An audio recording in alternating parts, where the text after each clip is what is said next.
Stop scrolling.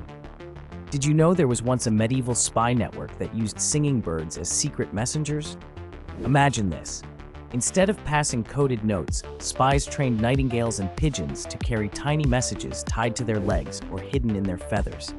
These birds would fly over enemy lines, bypassing guards and suspicion, delivering top-secret intel. Rival kingdoms were left baffled when their plans were outsmarted by flocks of birds. It sounds like a fairy tale, but it's absolutely real.